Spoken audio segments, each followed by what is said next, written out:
Hey, guys, what's up? Back at it. Seems like I just left y'all, but I brought my friend along with me. What's up, RC? Hey, not a lot, Chappy. Look, I knew You I did that just on purpose. I just got this brand new camera base, and I was trying to get light. There we go. That's a little better light. Yeah, it slid on me the first thing. I was showing you around the new studio, and I've got about half of it assembled and half of it laying in. Here, this is for the folks that watch the UFC show. Here's our backdrop for the UFC show. It's coming. So, That's awesome, man. You're a jack of all trades. You're doing it all, aren't you? man, I really got into this, and to be honest with you, you were one of the guys that got me into it. I've done radio for 30 years, and I was like, Chappie really likes this, and we're playing fantasy sports together. And then another buddy of mine got into it, and I was like, you know what? I'm going to try this. And I did it once, and I was hooked. It's funny. I'll tell you, I haven't talked a whole bunch about this, but the reason I started doing this, Randall, was I got so nervous talking in front of people. And I need to do that at work, right? So I just started doing this just to kind of get over my fear of like talking in front of cameras or talking in front of other folks. And one of those things that me, I love sports so much and I love talking about it. I think it shows when I do my show. So really I spend a lot of time preparing like information. It shows. But fact of the matter is I would be doing it anyway. So why not share it, right? We did a show on one of the other shows, my main show I'm on one night, and they did all this research. I showed up cold, and I think I had more stats in my head than they did. Yeah, and that's what I mean. Sometimes you just rely on falling back on just because watching a lot of sports, right? It's what I do, man. Yep. I got a 10-year-old daughter who's the love of my life, and then I got sports, and that's the two passions I have. I hear you, brother. I hear you. So listen, this is a pretty cool opportunity. We've been doing pretty heavy in football. This is the bye week before the Super Bowl. So I thought, this would be a really good opportunity for us to kind of get a little loosey-goosey with it and just kind of flip all over the place, talk about a bunch of different things. But I do think it's important for us to kind of talk about last weekend, right? It is. I mean, I know it's interesting to see, my initial take on this game, and again, we'll break it all down next week. We don't want to get too deep into that this week, but are we looking at going into next week's game, Randall? Are we looking at the two best quarterbacks of all time? We could be, and what at the opposite ends of the spectrum. We had, and I think somewhere along the way, I'll probably bring it up tonight. My daughter's named after Peyton Manning. That's when, I live for this. But I said at the beginning of the year that if Tom Brady made it to another Super Bowl, I was going to research and I'm going to find out, is he the GOAT or not? So that's a lot of it. And Mahomes is so early, but what he's done in this early in the career, I don't know anybody that's got off to the start he got off to. And he makes it so easy. Yeah, you're talking about a guy that could have 2 Super Bowls in the first 3 years as NFL career. Really, hit 2 years of starting. Right. 2 Super Bowls. I mean, there's been can you come up with anybody? I couldn't. No, but I hadn't had time to ponder on it really. But the thing for me is, and I've said this often since I've been doing this. I saw Pat Mahomes in college. I knew in college how good he was. I saw him throw the ball at halftime against West Virginia, 70 yards in the air for a touchdown on a Hail Mary. Now, we beat him, but you could see right then and there that he was just a special type of player. He is. And what gets me about Mahomes is like the pocket I mean, everybody wants to call him he's a pocket passer. He looks to create space so he can throw the football. Yeah. And he's just got a great pocket sense. He's got like a third eye that he can spot receivers somewhere down the field. I mean, throw it left-handed, underhanded. Yeah. He reminds me of a baseball player, right? Yeah, he does. And, it's ironic. His dad's a former major league player, and I think he's got a little bit of that creativity in him. Well, you could see that he played baseball growing up. That's what I'm looking at. But the thing with Mahomes for me is he scrambles to move the chains. Yeah. He's all about keeping the drive alive. So if he needs to, run to get that first down, he knows how to slide. He knows how to keep himself safe. That's something that some of these quarterbacks, haven't done the best job of, that he does an excellent job of. Yeah. And then one more thing. You throw in the fact that what he has around him, and I'm not just talking about Andy Reid. I'm not just talking about Kelsey. I'm not just talking about Hill. I'm talking about the whole package. Of course, losing Fisher last week is huge, right? That hurts a lot. The left tackle, the first overall pick from a couple years back, that helped. But if anybody can overcome that, it's Mahomes. That was a significant blow. I think the challenge, and you just brought up almost the point I was going to make. The challenge for Mahomes might be 4 years down the road when eventually salary cap catches this team. Right. And he has to be maybe not surrounded by as much of a cast as he is now. Yeah. That's the one thing that's not on his resume yet. Yeah. Let's see him make others around him better because he's got elite players around him now. That's a great point because teams that are able to turn over the roster and remain successful, you could probably name them on one hand, right? I mean, they're few and far between. We won't go through the names. We all know them. But the matter is, I trust Andy Reid making the shopping list, cooking the dinner. I mean, CEH hasn't been great, right? But he's been effective. Yes. So, you're going to be picking late in the rounds. And you're going to be losing players, right? But it's about getting those guys in the second and third and even the late first rounds to produce. You can still you just have to do a good job drafting at this point and not get all out. The Steelers are out of whack because they owe Ben Roethlisberger $41 million. Right. Falcons are out of whack because they owe Matt Ryan $35 million or whatever, right? That's where you get out of whack. And now you're starting off right off the bat, paying him $500 million flipping dollars. That's a big deal. They're going to have to make a tough decision in the relative short future, and it might be a decision between Tyreek Hill and Travis Kelce. Absolutely. I don't know which one's the right one to make. I think you can find, not that Tyreek Hill isn't elite. Right. I don't know if you can find another Travis Kelce in the draft. Yeah. You might be able to find speed because Tyreek's not the greatest route runner. It's not the greatest. No, but no, I agree. And the greatness of Kelce, right? That's why we talk about Kyle Pitts often. It just doesn't happen that often that a player of that talent comes out.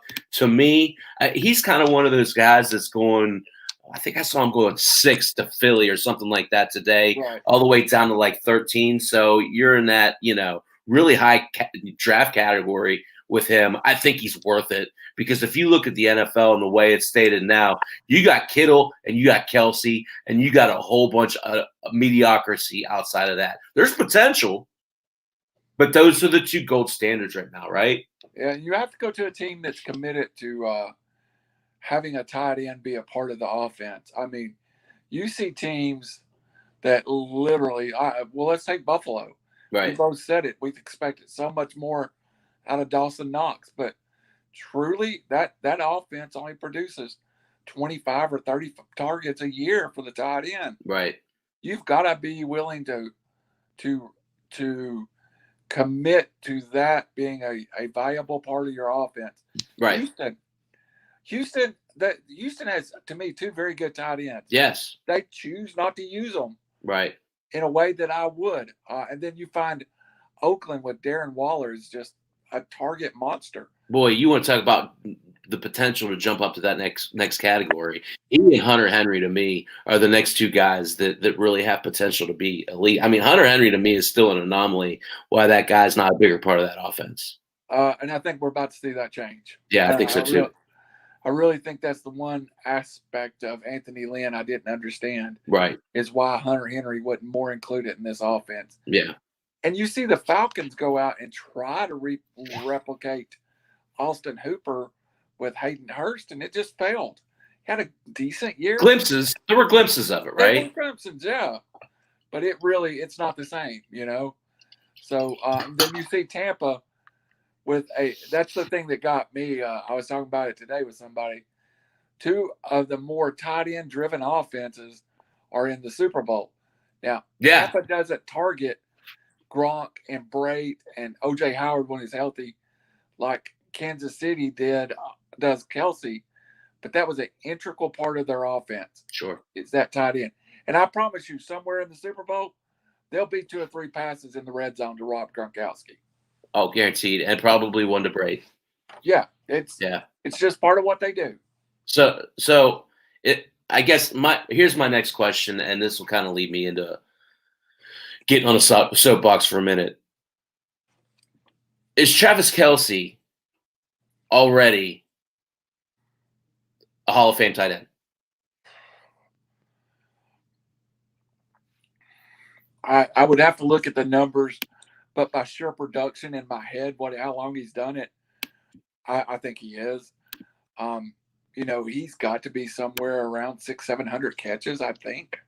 Just off the top of my head, I'm looking it up for you. I have some numbers on him here, but I don't have that in front of me. But give me 1 second. So he's played. Sorry, let me get to it.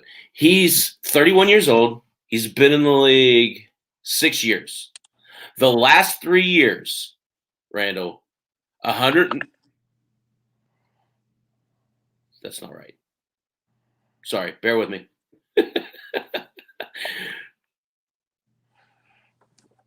The last 3 years, here we go. So as a 29-year-old, 103 catches for 1,336 yards, 10 touchdowns. The next year, 2019, 97 catches for 1,229 yards and 5 touchdowns. And this year, of course, 105 for 14, 16, and 11 TDs. Those are wide receiver number one numbers, aren't they? Yeah, beyond that, even. I mean, there's number ones that would like to have that. Right. There's only 2 people who get that amount of targets, and that's probably him and DeAndre Hopkins. And so that just speaks to, so all time, where do you think Kelce would rank in receiving yards as a tight end? As a 31-year-old? I don't think he could be in the top 10 yet, but let's roll it. You've got it. So 10. He's number 10. So he's sitting at 7,881 yards, 614 receptions, and 48 touchdowns. What did Ozzie Newsome do, you ask? 79, 80, 662, and 47. So let me put it to you like this, Randall. He's played 58 less games than anyone else in the top 10. He already has more touchdowns than 2 people on this list. And he already has more receptions than 2 people on this list. Is he a Hall of Famer? Quits today. Is he a Hall of Famer? Yes. Because you're going to ask me to compare him to who's there. And he's probably, I'm going through my head.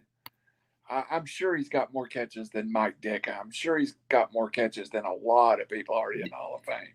Yeah, and I just got the top 10 here. So here's the fun thing about this, okay? So I just gave you his numbers for the last 3 years. All of them well up over 1,000. 1336, 1229, and 1416, right?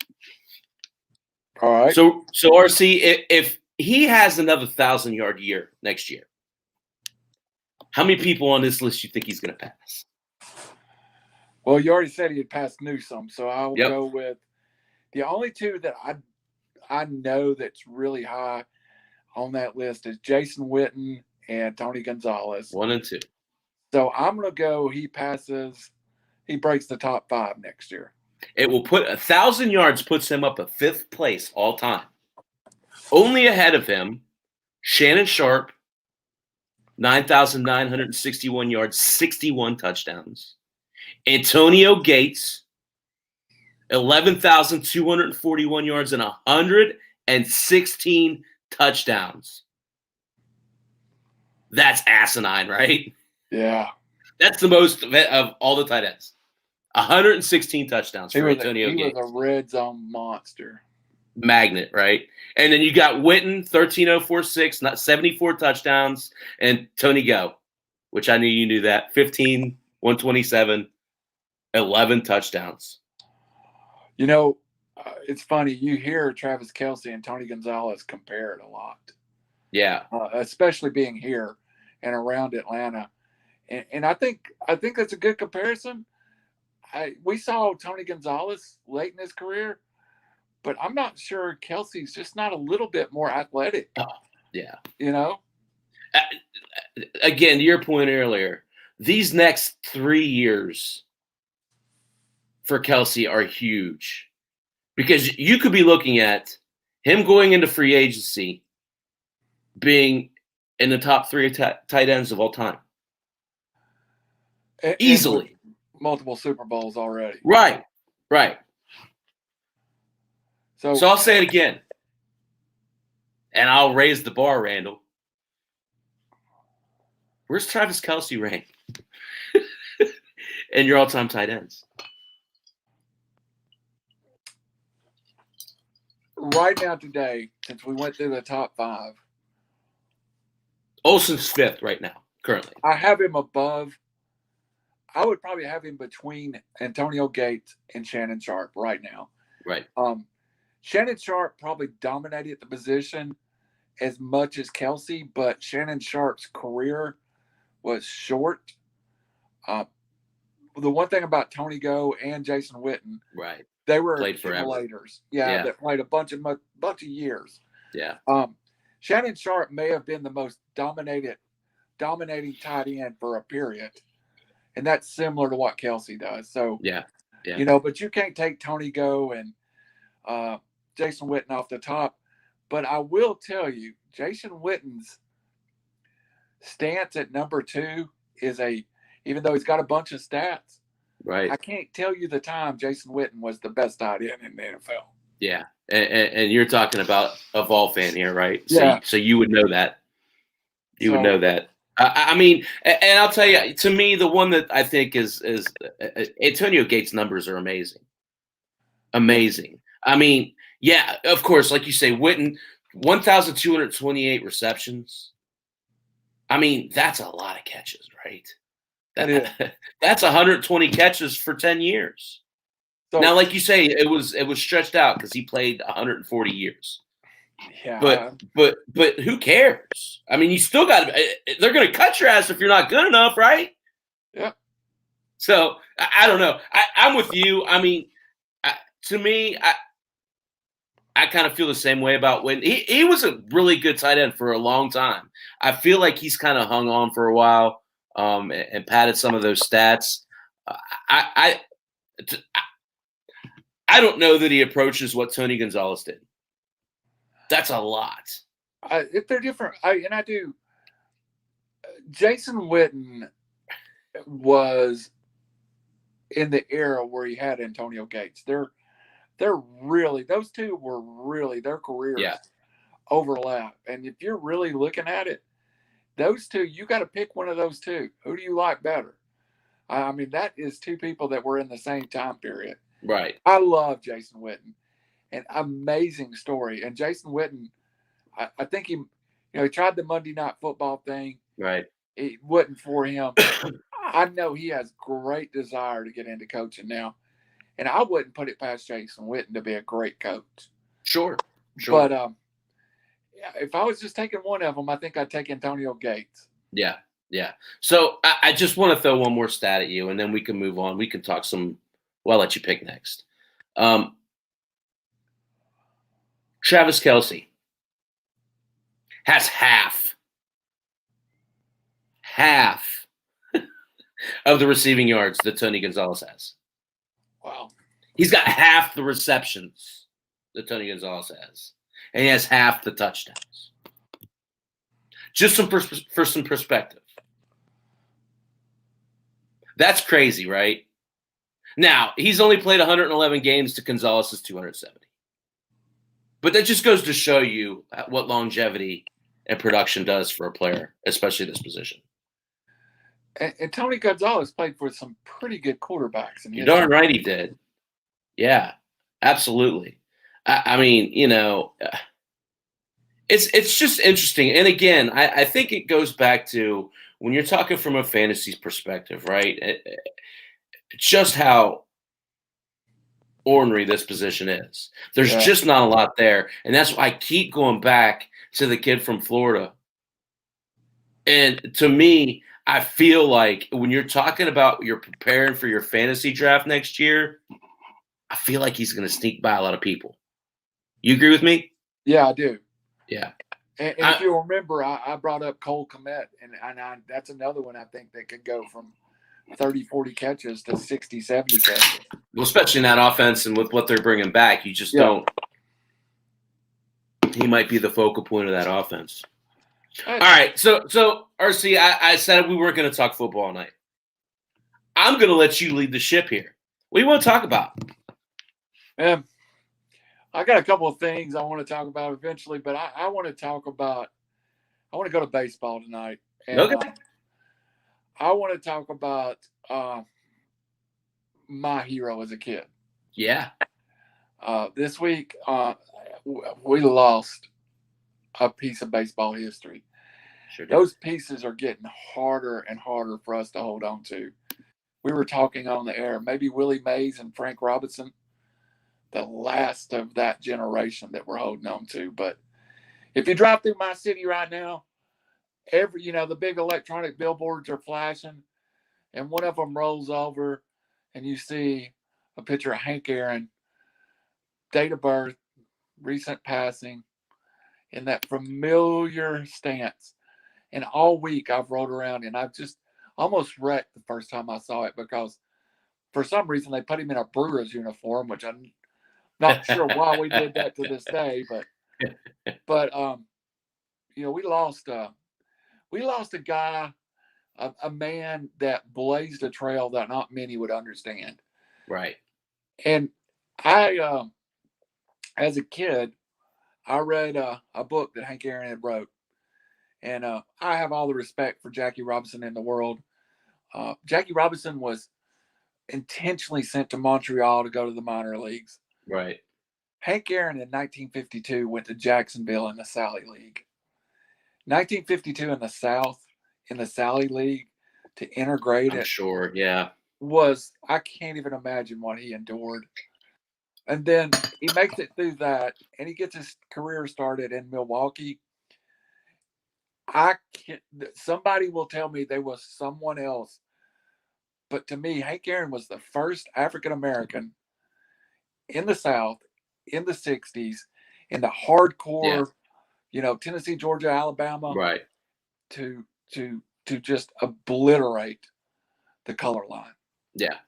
So as much as he's talked about as a baseball player, Hank Aaron, the man, right, was a great, great human being. And unfortunately, his story gets lost a little bit in that, he was 7 years after Jackie Robinson, and that whole generation, man, what they did, we can never appreciate enough. Well, and I think, I'll tell you, I don't know. Have you ever seen the Ken Burns miniseries? Yes, I have. Yeah. I mean, it's so well done, right? And it just, obviously I don't remember Hank Aaron, but I'm a baseball historian. I mean, Hank Aaron to me, the fact that, not only was he able to persevere the color barrier, of course, but not just that, breaking an icon's record. I mean, people don't understand the weight that Babe Ruth 714 carried. And the pressure. People don't realize his family was getting death threats when he was chasing that. Like, he had to have Secret Service and stuff guarding his house because he was literally scared for his life over a flipping baseball game. Like, that's crazy. And to do that and then to perform at that level for as long as he did,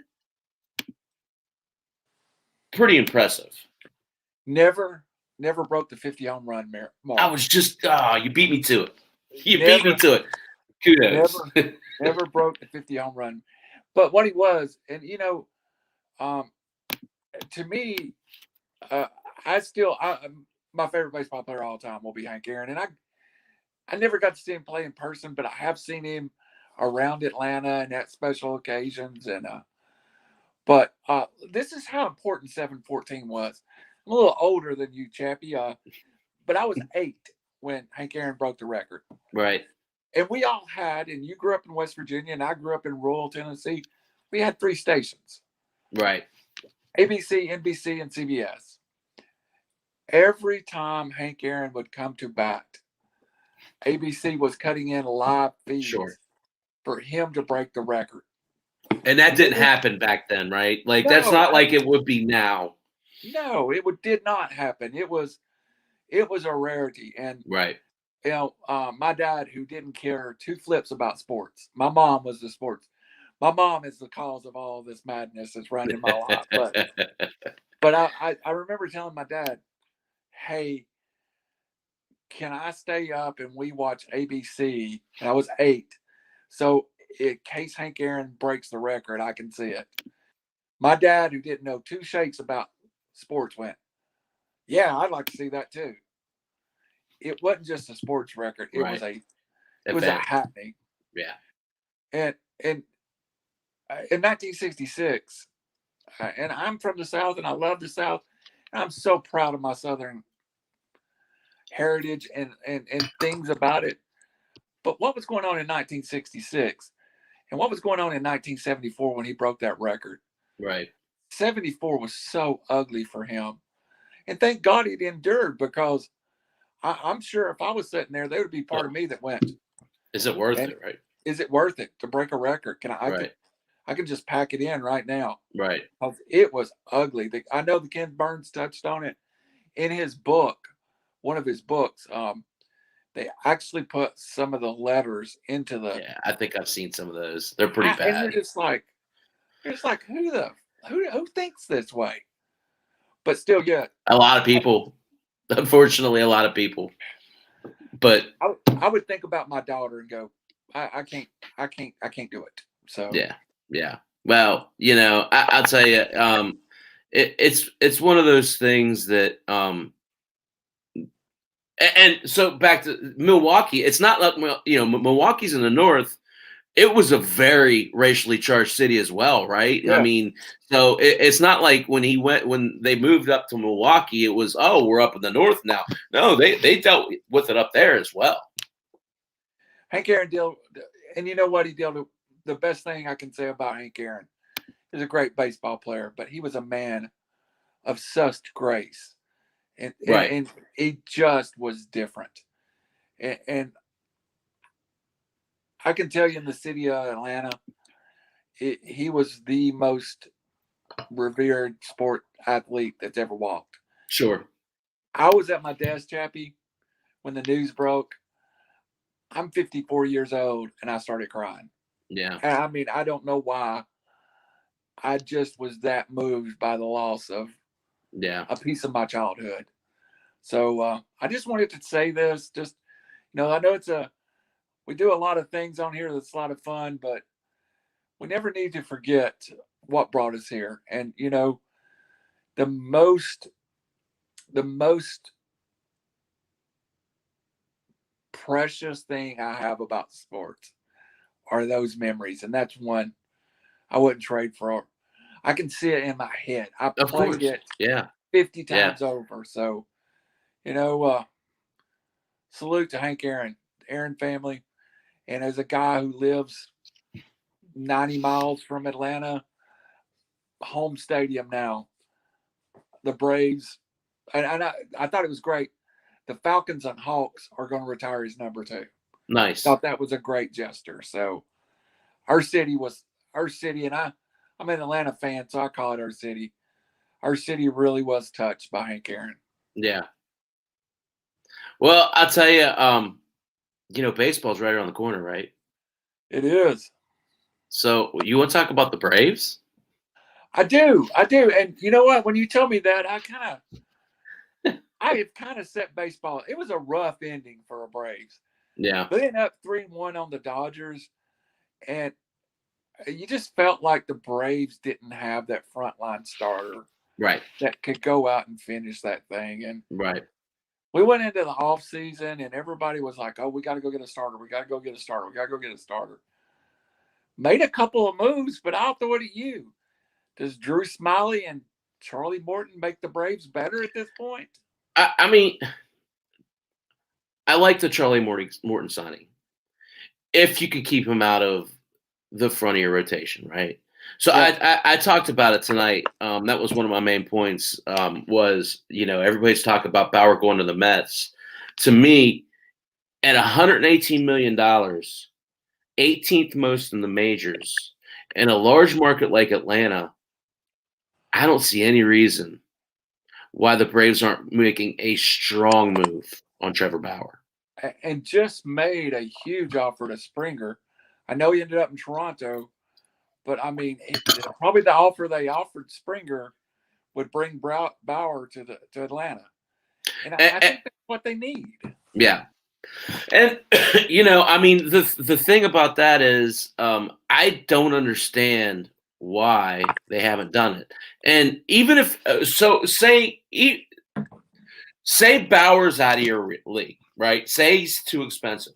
Why are you waiting on Christian Pache and Drew Waters and these guys? You have such an abundance of talent in the minor leagues. You could take some high-level prospects and go out and get pretty much any pitcher you want.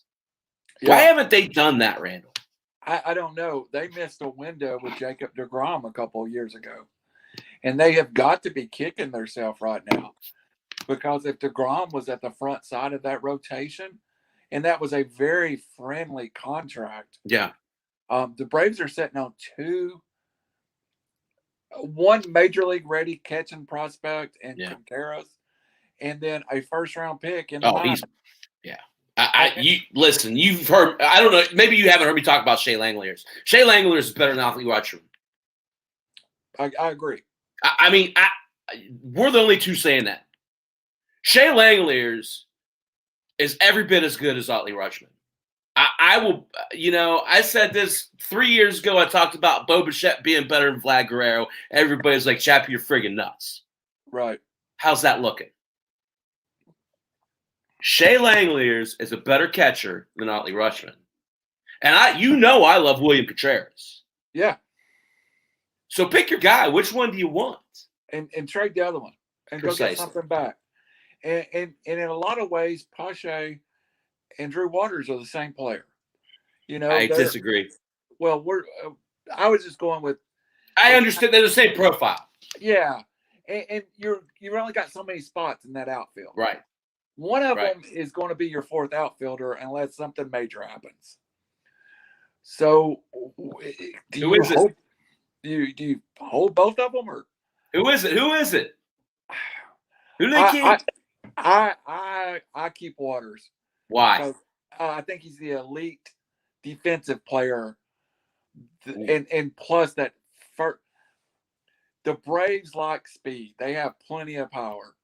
Waters could come up and maybe steal 40, and I think at the front of that lineup, I think when you have to take Acuna and put him at the front of the lineup, it hurts him. It hurts him bad. And I really think Waters could be that Brett Butler. I agree with you, but you know where I'm going with this. Waters is a hometown kid. Yeah. Well, Christian Pache might be the best defensive center fielder in the game. He may be. His defense is that good. But here it is. He hasn't hit. He hasn't hit above Double-A, Randall. And Now he's young. But to me, the time to trade him is now. Because once you see that a guy's got huge gaps in his offensive profile, his value goes down exponentially. I think you're about to see that this year. If they roll Christian Pache out there, I think it's a huge mistake. they've been something keeping Atlanta from putting him at the major league level, because defensively he's been there for 2 years. I agree with you. I saw things going down the stretch that bothered me in his game. I saw, when 2-3 years ago he was compared to Acuna.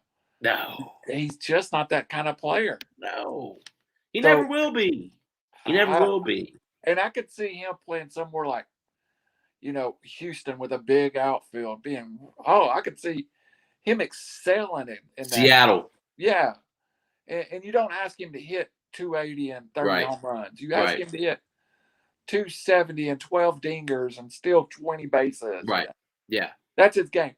Now, he's very much a role player to me. I agree. And I couldn't agree more. I mean, you pay attention to the Braves minor leaguers maybe a little bit more than I do, but the 40 stolen bases out of Waters to me seems a little lofty. But I will say this. I mean, I feel like I'm pretty certain he's the one to keep there. And if teams are really wanting, a couple years back, teams were offering frontline pitchers for Pache, and the Braves wouldn't budge on him. I think if that were the situation now, they'd change their mind. I think the same thing happened with Austin Riley, and they held him. And his value has tumbled since then. See, I disagree with you there, buddy. So the thing about Riley is I've seen Riley live 3 times here in Indy. I saw him face Tyler Glasnow, I saw him face Charlie Morton, and I saw him face someone not as good as those 2 pitchers. But he hit 3 homers off those guys. Oh, it's not the stick that is his downside. The defense. Yes. Yeah. Well, but, the thing about his defense is he's played 131 major league games. He's played a majority of those 131 games out of position. That's true. And that's a very valid point. And may have been the worst outfielder in the history of the Atlanta Braves. And you don't know locally what they – and I probably was high on Waters. He stole 20 in the minors. So let's say 25. I have to look up right there. Locally, they feel like playing – a lot of the Journal-Constitution said that by moving Riley to the outfield when they did, they shattered his confidence. Stunted his growth, yeah. Yeah, and they talk about, maybe going somewhere in the American League would be good for him right now. And, he plays 80 games in the field and DHs 80 games, I think he's a good defensive player. I agree. I just think, you hear all the negative right now. Also, the Braves, they've got a pretty high level first base prospect, and he's not no place to go. So Freddie Freeman's kind of stuck for the next 7-8 years, and I don't think anybody's getting him out of that spot. So that's another. I mean, he's not.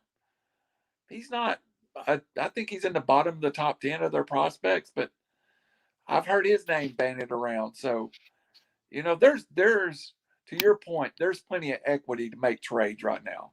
Right. I'll tell you one thing about Austin Riley that is intriguing to me. I mean, he hit 236 last year, right? That's not terrible. No. He's hit 26 homers in less than a full season of play, and 2/3 of it have been out of position. Yep.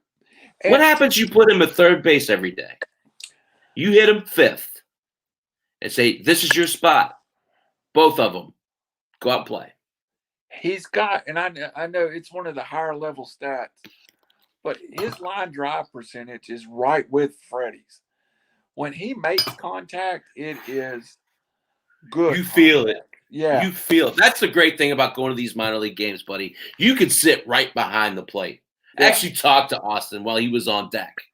Some of these guys, I love doing that, right? Because some of these guys get like real, like, yeah, like, like you're heckling them. I'm not heckling. I'm just shooting the shit with them. But, he's got a good head on his shoulders. He has a really good approach at the plate. I know he has troubles with sliders on the outside, but I know he's been vigilantly working on that. And I feel like that's the key to success, especially when you're a power hitter like that, is knowing where you're limited and getting better at it. I look for big things out of Austin Riley this year. And the Braves, I think, more than anything, need to put him in a lineup on a consistent I think he basis. hits fifth. I think he hits fifth and plays third base every day. What do you think? And I'll ask you a question because I was just reviewing the little projected lineup. There was two questions I had for you. Sure. One of them's about Prochet. Do you think that they can afford his bat in the lineup, or do you think they're going to end up having to play Ender on almost a platoon situation? Oh.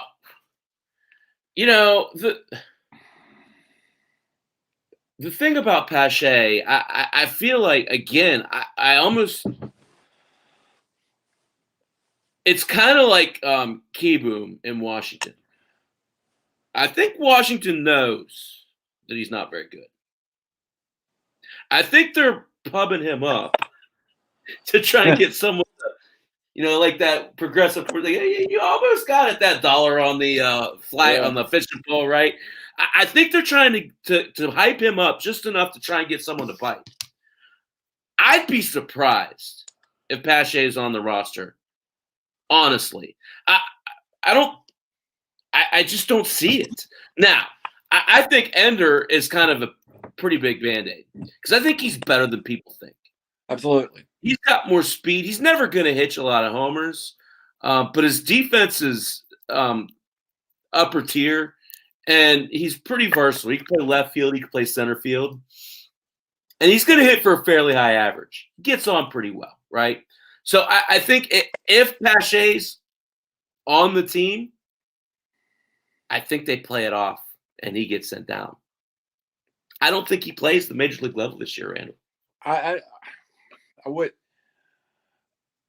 don't think he comes up unless last year they had to have him. Right. I mean, it was right. that bad. Yeah. And plus, they non-tendered Adam Duvall, which I'm still not completely comfortable with. But, right. He hit 13, 14 home runs. Adam Duvall was kind of like that guy you hate to run out there, but he just produced when they did.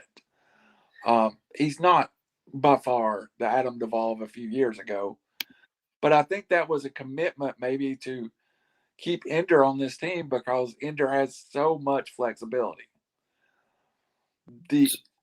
Go ahead. I was just gonna. I'm looking down through here. I'm gonna give you some players that are out there and available in free agency. Sink or swim in an Atlanta Braves uniform in 2021. Jackie Bradley Jr. I would take him. I mean, again, it's very NCRT-ish, right? It forces Acuna back to his natural position. I wouldn't see that as a bad thing. No. How about Albert Amora? Same thing, yeah. Yeah, same thing. How about a guy like Ryan Braun? See, I have beat that off of some people's head locally. And they were like, well, that's Adam Duvall 2.0. And I was like, no, this is a much better MVP candidate. This is much better than Ryan. Even now, in his advanced years, he's so a very underrated player. I would think that would be a huge move for the Braves. And I would think, reasonable cost. Yeah, you get a discount. Yeah. You got to feel like that outfield just needs a shot of something right now. They need a bat. That's what they need. The defense is, you can bring up Waters and put him in for defense. You got Inciarte for defense, right? You're right. You need someone. You need to replace Marcelo Zuna's pop. Yeah, and I think that's where missing on Springer was. Right. That was maybe the most aggressive I've seen the Braves in the free agent market. Yeah, they kind of went all in on Springer more than they had anybody in the last 3 or 4 years. Talking about a 4-year deal and a major amount of money. They've been playing on this one and done deal, and I was really disappointed that Springer. And who blames him? I mean, he got paid to go to Toronto. It's a great fit too, right? Right. And the newspaper locally was talking about the rotation. Yeah. I would like to hear, because they had they had 2 possibilities for a rotation. One of them had Morton at 2, which I hated. Yeah. The other one had him at 5, which I thought made sense a little bit. So if you were here, how would you set up that rotation? Well, I mean, as it stands, first off, I'd be going out looking for someone. I'd be going, and not so much that I don't trust some of those guys. The Bryce Wilsons and the Kyle Muller and the Kyle Wrights of the world. I just feel like, in this day and age, and, they kind of did it last year with a bullpen by committee. It worked pretty well for them last year, but you can't imagine that all 3 of those guys will have the same type of year this year. So you're really going to have to rely on innings. To me, Kyle Wright is the wild card in that rotation. Right. Fried and Soraka 1, 2. I'd probably put Morton 3. And then I'd probably go with Wright and Anderson 4 and 5. Makes sense. That just because to me that's the most having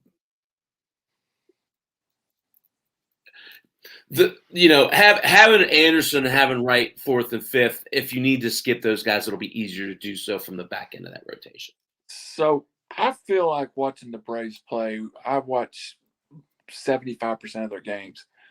They have 2 number 2 pitchers. Yeah. I mean, and I got all the respect for really good number 2 pitchers. Yeah, and I'll say they might have one of the better number 2 pitchers. Yeah. In baseball, but I just don't see Soroka as that number 1 that goes out. Not traditional anyway. Yeah, I agree. I mean, he just doesn't have the overpowering stuff. He's very Maddox-esque. He's got, he's certainly, And I think our staff starts looking the same too. I think our staff. That's a great point. That's great analysis. Our staff looks a lot alike, and that's the reason I think someone that was, Charlie Morton almost breaks up the look of this staff because he's going to look a little different. I'll tell you, that's another guy. I've seen him 3 or 4 times here when he was with the Pirates, and of course, he wasn't very good with the Pirates, right? But the thing to me about Charlie Morton that I think goes as overlooked as anything, he throws that sinker. That ball is hard. I mean, it's just it hits that catcher's mitt and you hear it. And that's just hard to emulate. And you don't have that type of pitch, have that type of effect very often. That's what makes Morton unique for me. And it's a shame he never did anything in Pittsburgh. He was in Atlanta once before too. He really is a guy that found his stride later in his career. He had to get away from Ray Sears. Randall. Ray Sears killed him for damn near a decade. I think it's a nice addition to the rotation, but to say that everybody supplement. I mean, the Braves in the middle of college football heaven, being in the South, it's king.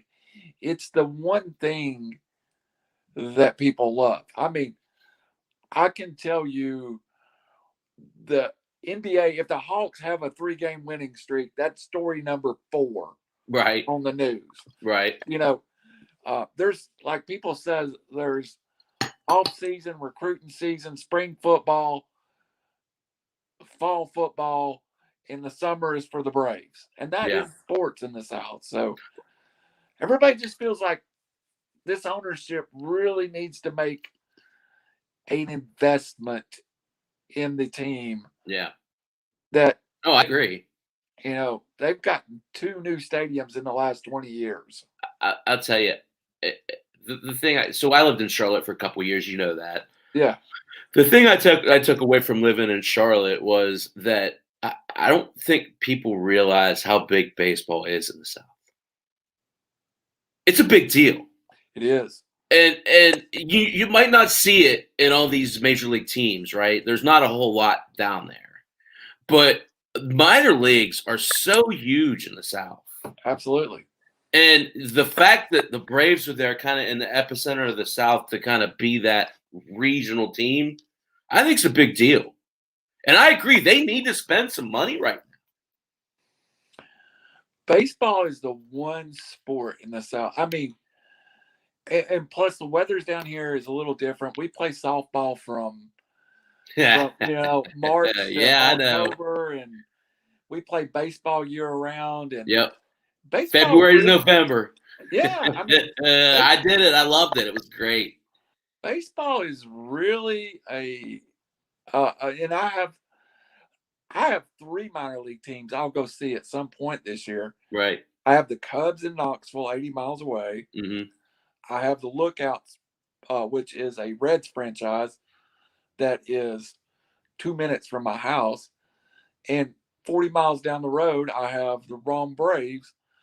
So I've got 3 franchises that I try to get to once a year. It's great. And then in Nashville, I got AAA baseball. So yeah, I really don't. Outside of the Braves, this Southern baseball, it's great. It goes back. We talked about Hank Aaron and the Sally League. The Southern League is the Sally League, and it's been around forever. So yeah, and people don't realize, that some of these, traditionally, like the PCL, people wouldn't go to the major leagues from the PCL because they were getting better. They were getting paid better in the PCL. The weather was better out there, so people would be in the PCL and they get called up to the major league. I don't want to go. So these minor league teams actually had it better in some instances, and I think the Southern League's kind of the same deal, right? Where they really had big contracts, large crowds, and large followings. So the fact that going from whether it's out west, some of those teams to a major league team, or even in the South, it wasn't as big of a promotion as it is now, right? No, and you were we've had minor league baseball except for one little bit break since I was a kid, and you just grow up going to a baseball game, and you go up. We've had the Indians. You find the players when you get there, right? Yeah, sometimes my favorite thing to do is go, and I don't know who they're playing, and I'll go and I'll Google who's the Twins' top 10 prospects. And I've got 3 of them tonight. Right. So yeah. And the Southern League is really good baseball. Yeah. It is a good AA. Yeah. And it's a good place to see a lot of catch a rising stars. And yeah. See, over here we have, so we get a lot of either the guys rehabbing or the guys that are like this year. So last year I went and saw Cabrian Hayes, not last year before last, because they didn't play last year. Cabrian Hayes, I went and saw him like 3 or 4 times. I went and saw, like I said, I went and saw Austin Riley. I went and saw all these guys that are like right on the doorstep, right? So, and the cool thing about that, you go and it's like $10 and you sit in the first row. Absolutely. So, filling out this rotation, Randall, would you take a James Paxton?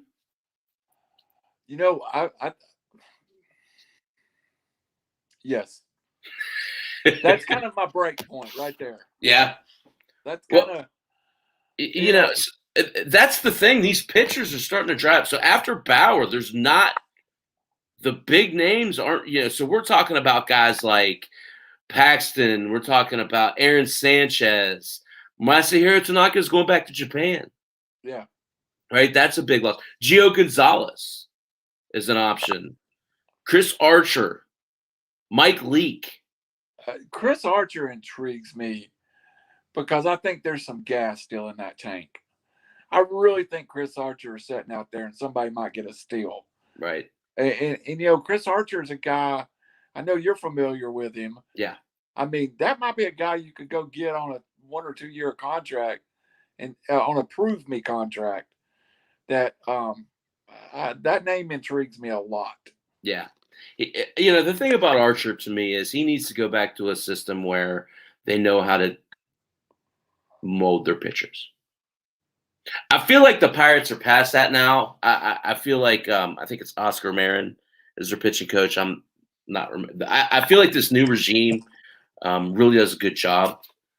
But there for about a decade, the Pirates would just ruin the pitchers and had great young arms that really never achieved. I went down and saw Tyler Glasnow get lit up by the White Sox AAA team. They had a good offense, but it's Tyler flipping Glasnow. And he had been up and got sent back down. To me, like, so much of pitching is about how you're coached how to pitch. A lot of these guys. So some names I didn't mention who I feel like have huge opportunities in front of them who are available. Trevor Williams from the Pirates. Taijuan Walker. Carlos Rodon. I'll say it. Mike Foltynewicz. I know Foltynewicz is former Brave. Any of those guys interest you? Foley, I actually think he needs a change of scenery. And he might, Mike Minor was here and suffered through very much the same thing that Foley did. Taijuan Walker interests me. I don't know how old he is. Young. But at times he's shown lightning, He's a really good pitcher. Yeah, and it just seems like he's never found the spot for him. Well, every time he's got to a spot where he's finding his groove, his world shifts dramatically. That's been his case. And then, of course, the TJS, right? That he went to Arizona and finally had an opportunity to pitch every fifth day, and he had that terrible injury. So the fact that he's back fully recovered from that, I think, I'll tell you, I think Trevor Williams is the guy that not enough people are talking about. He's not special as far as stuff goes. Right. But I tell you what he does. He was one of those guys last year that went to that Trevor Bauer desert, whatever hideaway where they played each other every day, right? And being around those guys and the analytics that they bring to the game and how they approach those games, I think is really going to help this kid in the long run. I think Williams is a really intriguing lottery ticket. Interesting. And people don't know enough about him because he's pitched for the Pirates for the last 4 or 5 years. He's been the fourth or fifth fiddle, right? And now all of a sudden he's out there for the world to have. You can get him for a song, Randall. Well, what's it going to hurt? Yeah, and the one thing the Braves have done in the past is rebuilt careers. Now, unfortunately, with Foley, I really think he needs to go someplace that's going to let him. I really think Foley needs to go someplace that's going to let him be him. And you said it a minute ago. Organizations has a style of pitching, right? And sometimes you can be just not a fit for that, right? And I feel like the Braves want to be able to they want to throw first ball, fastball strikes. They want to be able to have their pitchers throw a lot of speeds. And maybe Foley didn't fit that. maybe he really needs to be in. It seems like people that suffer in Atlanta go to Texas and find themselves. Maybe Foley needs to go to Texas and find himself. But I think that'd be a really good fit. I think Williams, I talked about him the other day with someone, and with his stuff, doesn't he feel like St. Louis is missing Dakota Hudson? Doesn't he feel like he would fit in St. Louis? Kind of that replacement arm to that rotation? Yeah, I mean, I think he fits well in any situation where the Nationals are a perfect example. You think about Trevor Williams in that rotation, going in there having to pitch fifth behind Scherzer, Strasburg, Corbin, and Lester. Perfect fit. It's a perfect fit. You just reminded me why I'm scared of the Nationals, too. Well, and it's funny because I talked about them. Their offense stinks, Randall. It does. I mean, if Victor Robles can't hit leadoff, it stops at 4. It stops. Who has 4 good hitters in this day and age in the major leagues? Nobody that's above 500. Exactly. So that's their crux. Now you get them in a short series, they're lightning. But that's one. So any team that you're talking about where he can go and kind of absorb other players and they're just kind of fall in line with how they do it, I think is a perfect fit for him. So what was your take? And I know you did a little National League East tonight. What's your take on the Mets being all in?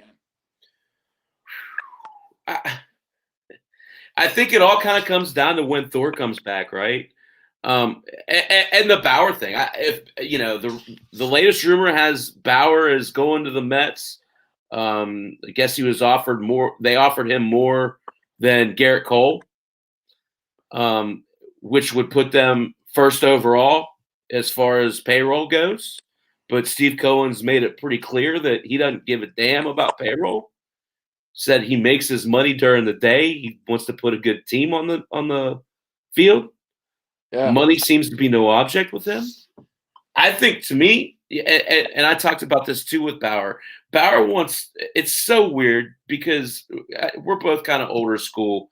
But Bauer – here's what Bauer wants. He wants to be in a win-now situation.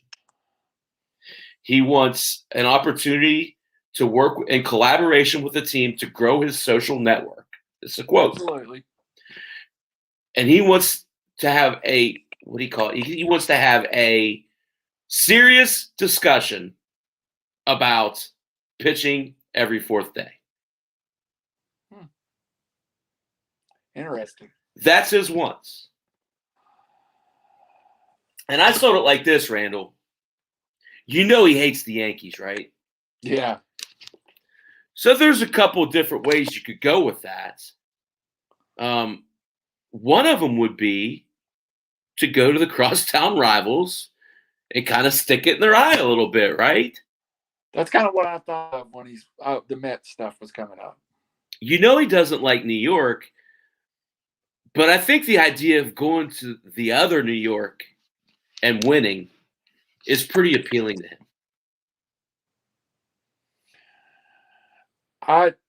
As much money as the Mets spent already, to go out and get Bauer seems like a no-brainer. Yeah. And that probably gives them a 4 or 5 year window. And right now, outside of the Braves, and I really don't know if the Braves can catch lightning in the bottle again. Let's not forget last year was a 60-game season. Right. How could you? I don't know if the Braves pitching is good enough to hold up 162 games, and it's not. Not in its current state. No. And so that National League East is wide open, and I think the Mets are the clear favorite now. But I do think they need to go ahead and finish it's almost like if the Trevor Bauer is the tilting factor in the National League East. Yeah, well, and he just makes every team right. That's the way I look at it.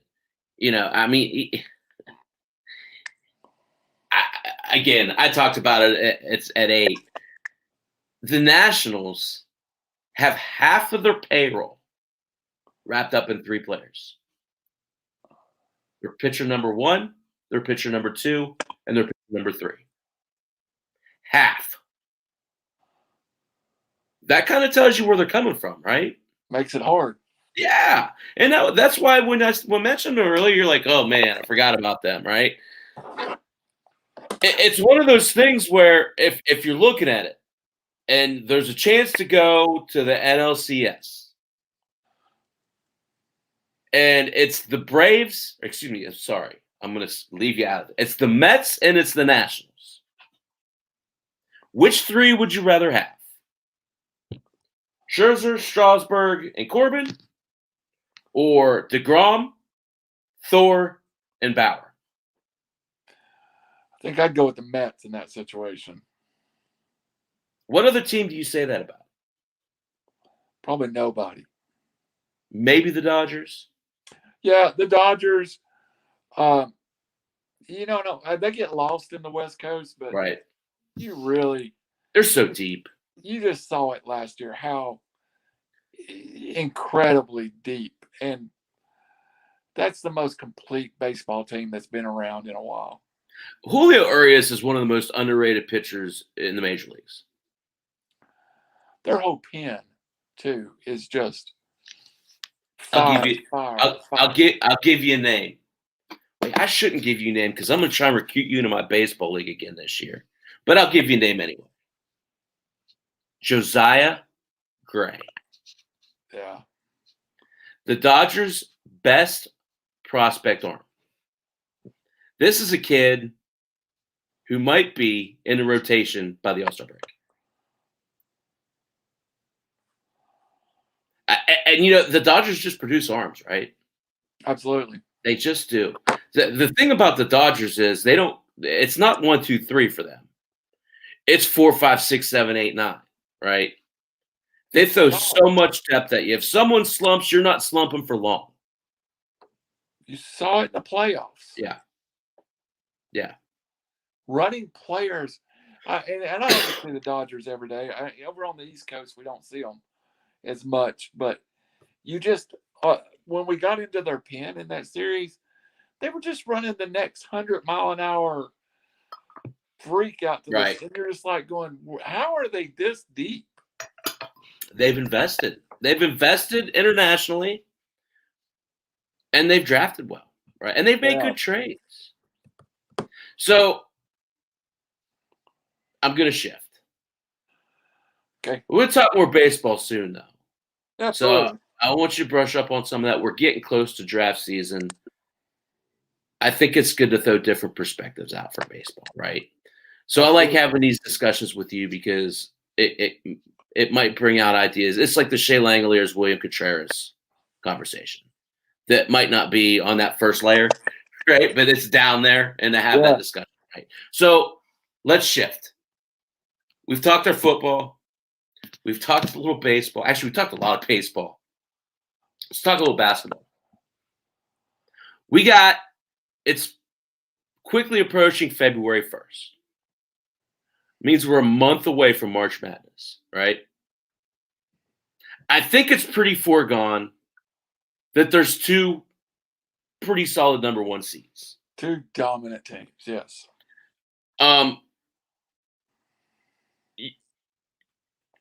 You got a preference between those 2 before we get into the second part of this? The world will say Gonzaga, and I'll say Baylor at this point. Yeah. And I do think right now, if I got a first place vote, it'd be Gonzaga. But I think Baylor's built for the tournament. I really do. Well, they're so well. I totally agree. First off, they're so well coached. I would, if I had a vote, I'd vote for Baylor. No about it. I'll tell you, we had Gonzaga beat. West Virginia had Gonzaga beat. They got about 4 homer calls that swung the shift in that game. You saw it. You know what I'm talking about. And I'm not taking anything away from Gonzaga. They're a great team. They're as good a team as there's been in the last 5 years in college basketball. I mean, you just look at, Kispert, Timmy, Suggs, all are in double figures. I can never say I can never say his name. But all of these guys are legit NBA players. Yes. I don't know that another team can say that. Even Baylor can say that, right? I don't either. But where I think Baylor is different, one, their ferocity. You want to talk about a team taking on the personality of their coach. This team is just, I mean, they are hard-nosed, defensive-minded, disciplined. But to me, Jared Butler and Teague are first-team All-Americans. I don't know that another team has 2 first-team All-Americans. Would you agree? Disagree? I agree. And you know what? And you said it. You stole it from me before I got it. Nobody defends like Baylor does. Yeah. It hits open shots. That's the other part of it. You can't leave them open. Do you remember that Villanova team a few years ago? Yep. Baylor reminds me so much of them. Absolutely. And just such great guard play. And you're just like, if you don't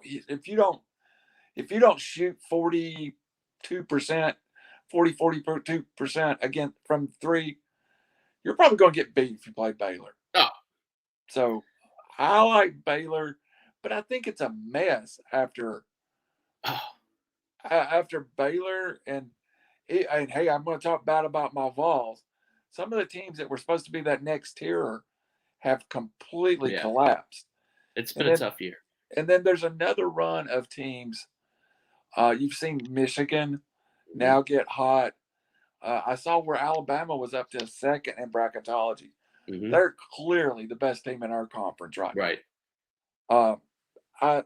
I've seen Villanova. I love Creighton, but I just don't know. They've struggled lately. Yeah, I just don't know if they're going to end up. I'm worried about Creighton's last 5 games. I'll put it that way. Yeah. And you say the same thing about Tennessee too, right? Yeah, absolutely. Yeah. Whereas I feel like West Virginia has kind of gotten past that a little bit. That was a big win for us the other night, buddy. It was. I tell you, and you've heard me say this, Texas Tech is one of the most underrated teams in the country. They are so well coached. Chris Beard might be the best coach in the country. His teams are always so ferocious. And what he's done there has just been nothing short of outstanding. Well, I feel like, there's probably going to be more teams get in from the Big Ten. Yeah. They're a little Big 12? Deeper. Yeah. No, I think the Big Ten. Big Ten. Oh, more than the Big – I see what you're saying. Yeah, but I think the better teams are in the Big 12. Yeah. I agree. That bottom side of the Big Ten is going to get in. It's not near you give me West Virginia versus Big Ten's 15, or 14. It's not the same. Yeah. I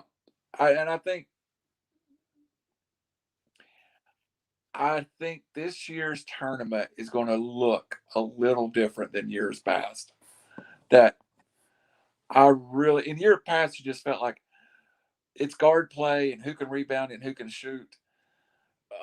There've not been a ton of basketball played this year, and it's been really crazy. It's been back-to-back games. It's been reschedules and stuff. Shifts, playing teams at last minute. Yeah, I feel like it's going to be like an endurance. Who can come out and just fight their way through the tournament? Yeah, and I think that positions itself well for the Big 12 teams. Yeah. I think that's the point you're making, right? So I feel like this year it wouldn't surprise me if there were a wonky number. So 5 of the Elite 8 were from the Big 12. Yeah, or 3 of the Final 5. I mean, that's just that. So almost guaranteed it's going to be Baylor. That I'll tell you, the team, and I talked a little bit about them. I've been saying this for almost a month now, Randall. I don't understand why Oklahoma's not rated. Well, they finally got rated, right? They had to beat Texas and Kansas back to back to do it.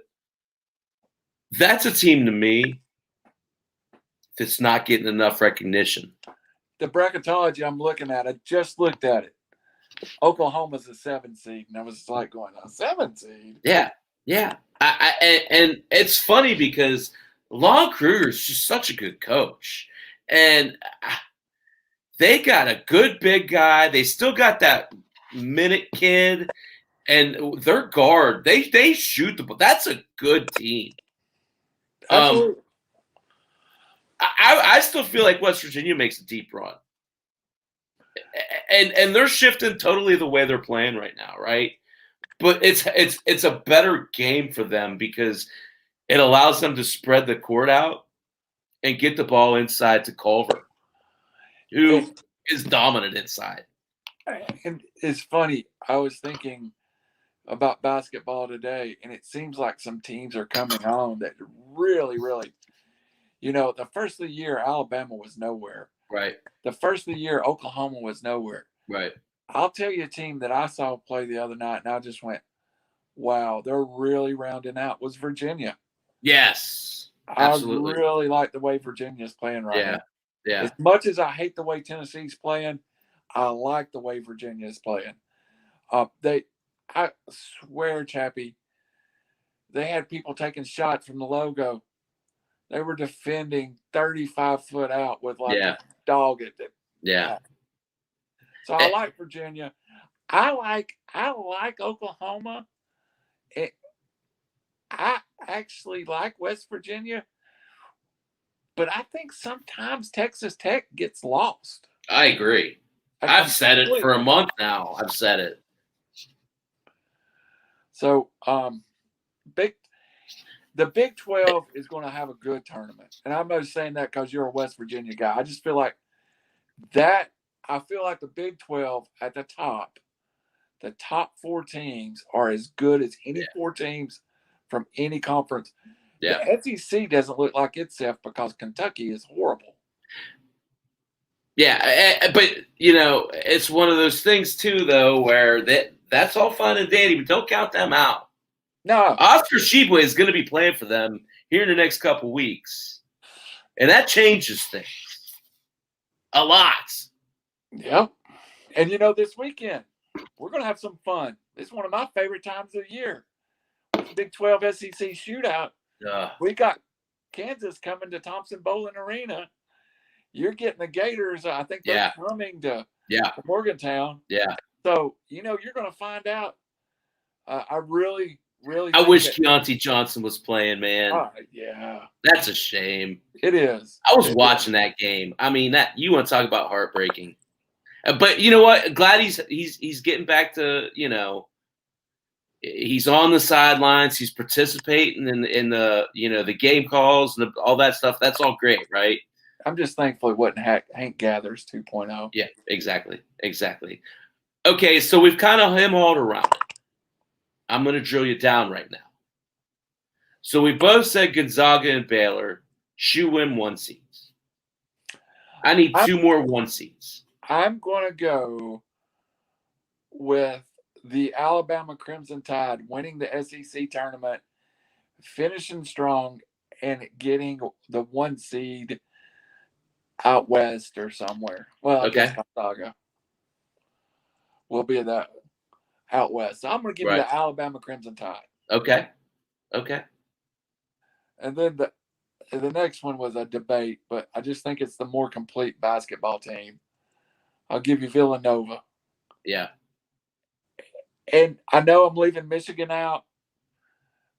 How can you say that a team that's played that well you're not a believer in, but I'm not a believer in Michigan. Yeah. So Alabama, I'm a huge believer in. They're just owning the SEC. Yeah, no, you're absolutely right, and I think that it's funny because the way I did it, I kind of did some short shots and some long shots, right?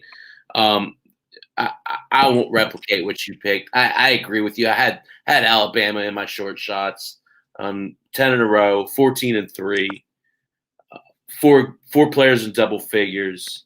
they seem to be about as electric as any team in the country right now, right? Defense so good. Yeah, yeah. I'll go with Michigan, and I'll go with Michigan from the mindset of I don't think the Big Ten's as good as it has been in years past. I think that was the debate for me between Michigan and Villanova. And because of that, I feel like they'll be able to probably win the division or the Big Ten regular season. Probably a good chance they at least get to the championship game in the tournament.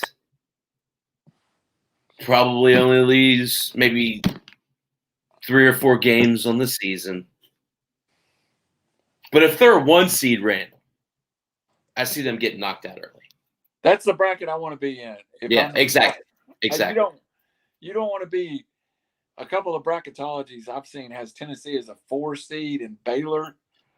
That's a good you don't way want that. to get past the Sweet 16. Yeah, you don't want that.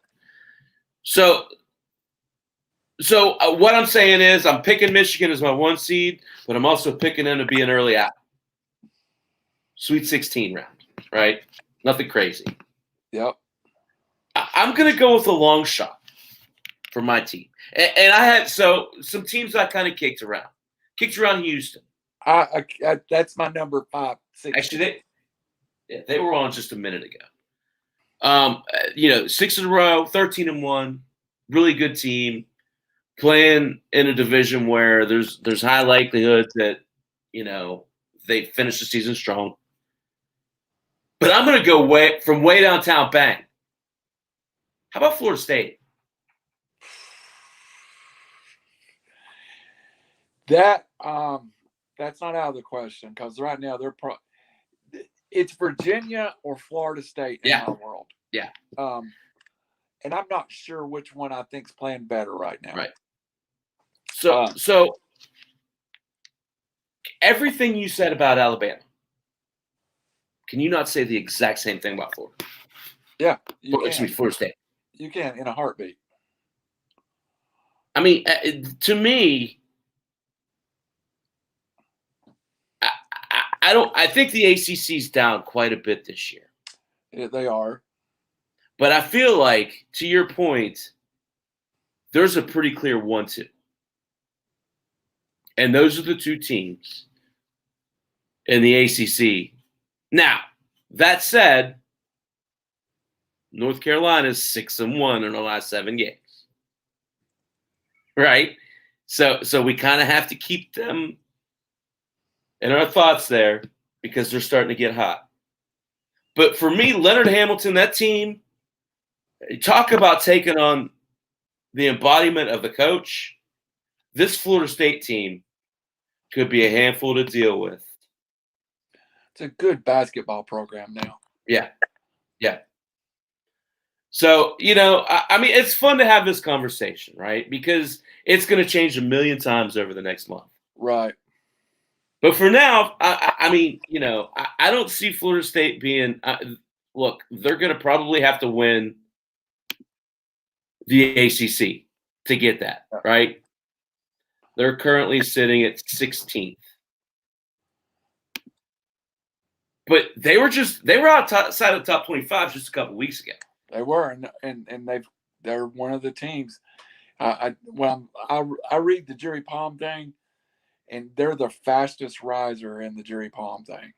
Yeah. So it'll be now. There's a certain sense of been there, done that they haven't experienced yet, right? Yeah. So we'll have to see if they don't get starstruck when they get in the moment. You still got a lot of tough places in the ACC to play. Right. And teams that haven't been as good this year, quite frankly, right? Right.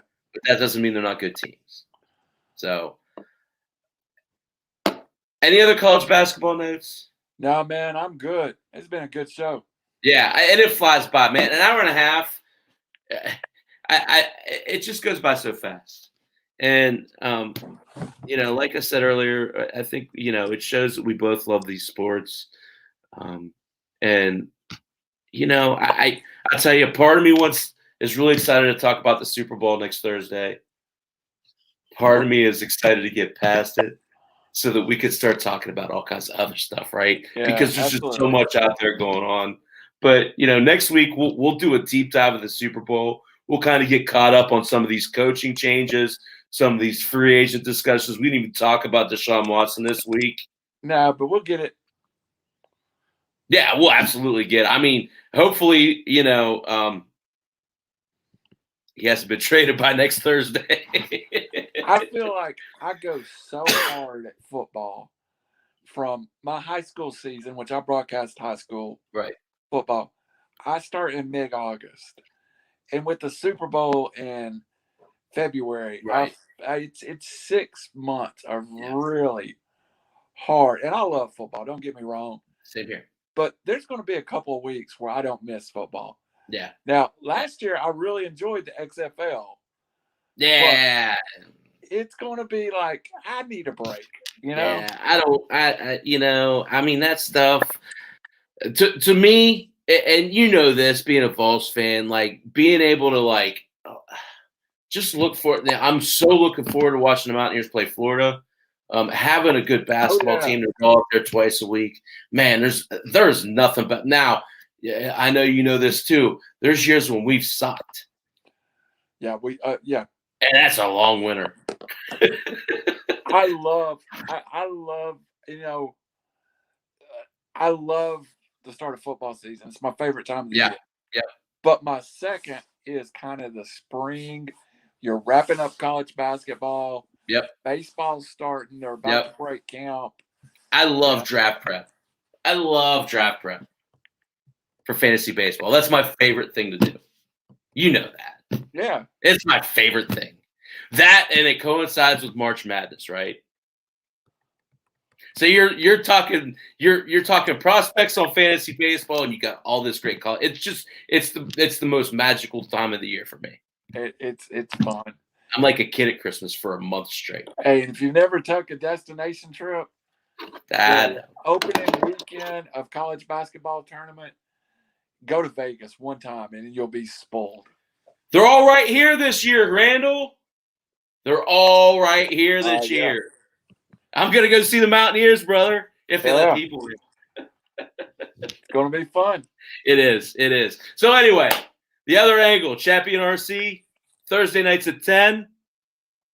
I come to you Thursday nights at 8, Chappy's Fantasy Chat. Randall, you got a show you want to plug? Yeah, I'm going to go ahead and I'm going to plug that I got a bunch of shows, but I'm bringing the MMA before every UFC fight. My buddy Andrew Howard and I break down in great detail the UFC, and we're going to bring it next week or next month to Draft for the Upside. Really looking forward to that. And my guy is I'd have to sit down and figure it out, but he's 13-3 in his last prediction. So you make a little money listening to the guy. He's a jiu-jitsu. He's a Gracie jiu-jitsu guy. Loves MMA with a passion, and it's rubbed off on me. Nice. So we call it Fight Night, Howard versus Cunningham. It'll be February the 12th. So look for it on Drive for the Upside. The guy's been nice enough to let us use the site. We're going to put some quality programming out there. That's your debut show, right? Other than these, right? That's your first show you're putting on, not solo, but spearheading with Draft for Upside, right? That's awesome, man. Congrats. Yeah, and I love that show. And I have my normal show, the D. Swain and Bilo show, a bunch of guys that sit around and just BS all night. Right. But this one, the UFC show, started in my hallway. One of my best friends sits next to me at the Tennessee games. It is definitely a labor of passion. Sure. It's a sport that I've learned to do this show. And the more I learn about it, the better I like it. So last UFC, we walked in. Everybody knew that Conor McGregor was going to win. It's just his coordination to his title fight. Gets knocked out in the second round. Right. No other sport is as unpredictable as UFC.